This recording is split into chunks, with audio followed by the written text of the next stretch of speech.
It's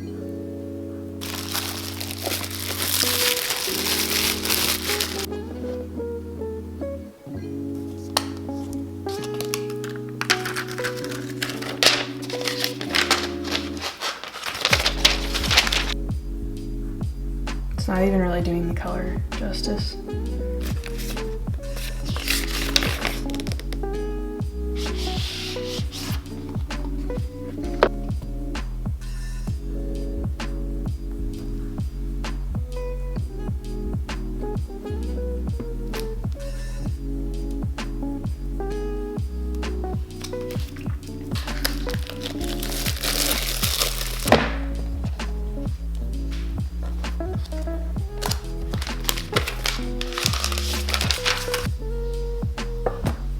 Welcome everyone. Today I'm going to be sharing with you guys the new iPad Air with the M1 chip.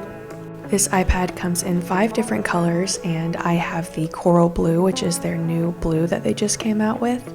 In this video, I'm going to chat with you guys about some of the new features in this new iPad and what makes it different from previous iPads. I'm also going to show you guys my new home screen setup, as well as putting some of my creative workflows to the test. And at the end of the video, I'll give you guys all of my final thoughts and reviews.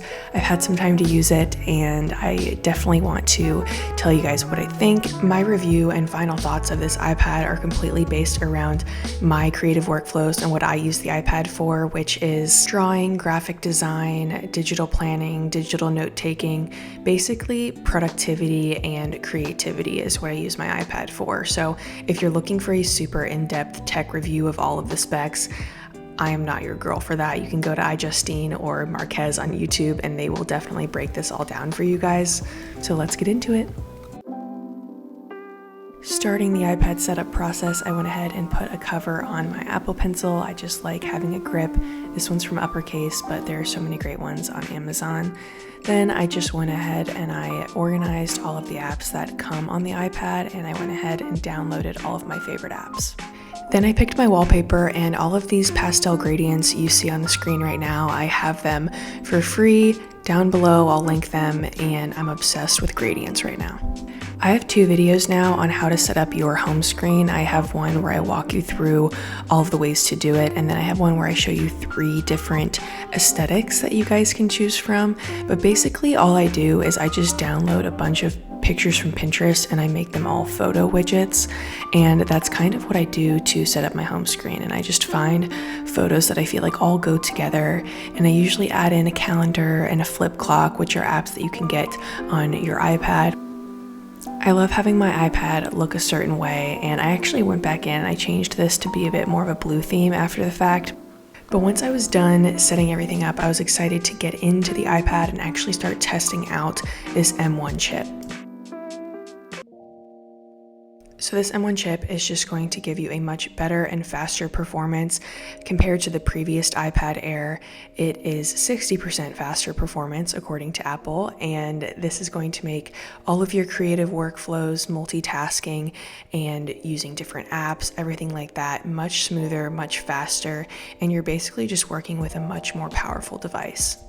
This iPad also delivers up to 2 times faster graphics, which is amazing for me because that's what I use my iPad for a lot. So I tested out some of my creative workflows in Canva, iMovie, Adobe Illustrator on the iPad, and Procreate, and everything worked very seamlessly and was very smooth. There's nothing more frustrating than when you're working through a creative process and your device is maybe glitching or freezing or anything like that, which I didn't experience here. With the new M1 chip on the iPad Air, I can do almost every creative workflow that I do on my laptop now on my iPad. Really, the only thing that's missing for me on the iPad is Final Cut Pro. I do like iMovie and LumaFusion for some video editing stuff, but I always fall on Final Cut Pro for my heavy-duty editing for YouTube.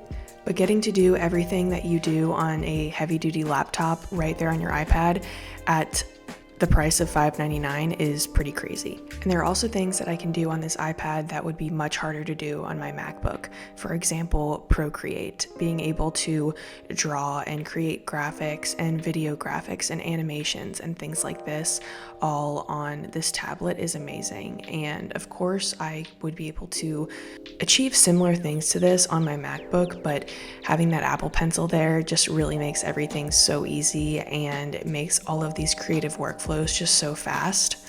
You can see me here testing out Procreate's new feature where you can actually edit and add animations to a video. So you can upload a video to Procreate and it will create frames based on that video, and I just thought that this was the coolest thing ever.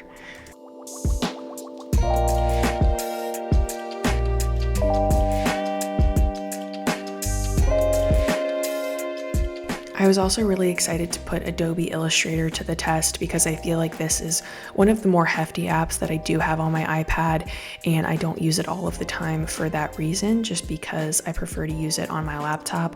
But today I tried to give it a shot on the new iPad Air and it performed beautifully, and I felt like the workflow was very simple. And this is perfect for spinning up a new graphic or wallpaper. And it's really pretty crazy that I can go from editing a movie on iMovie to drawing digital art to making a graphic in Illustrator all on an iPad.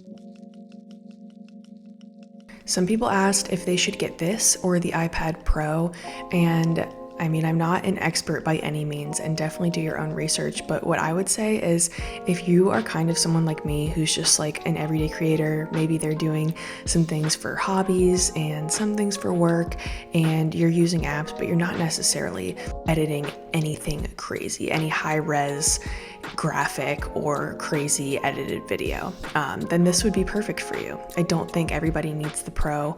I know that the price point of the bigger storage option falls near the Pro, but I feel like the Pro is more for people who are like super users of the iPad and who really do a lot of powerhouse editing. But for someone like me who's just using it for creative apps, digital planning, digital note-taking, and basically just using your iPad as like one big creative productivity tool, then I feel like this is honestly the perfect iPad. I think having that M1 chip in there is just awesome, especially if you're going to be using some of the apps that I've talked about throughout this video, because it really falls in the perfect place between creative and professional use with just recreational use of just, watching YouTube videos, Netflix. Of course, it's compatible with Magic Keyboard and Apple Pencil, and it also comes with Center Stage that I've talked about before. So you're really getting all of the amazing features that came out in the last iPad Air. You're just adding on that M1 chip that really makes all of the difference. And here's a side-by-side comparison of this year and last year's iPad Air. You can see they are very similar. This year's blue is deeper, and I actually prefer this year's blue.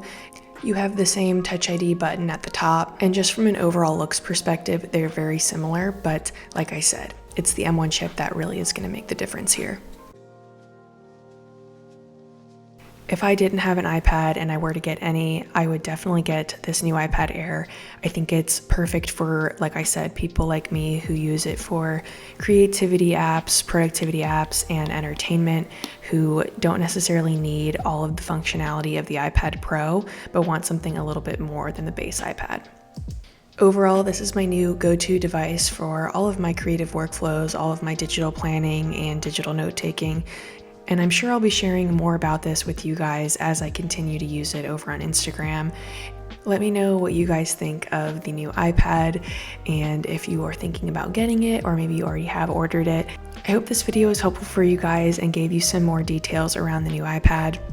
I know it doesn't necessarily look different, and from the outside it might not look like a lot has changed, but I'm really excited about some of the changes that have come to the new iPad Air. I hope you guys enjoyed the video, and I'll see you in the next one.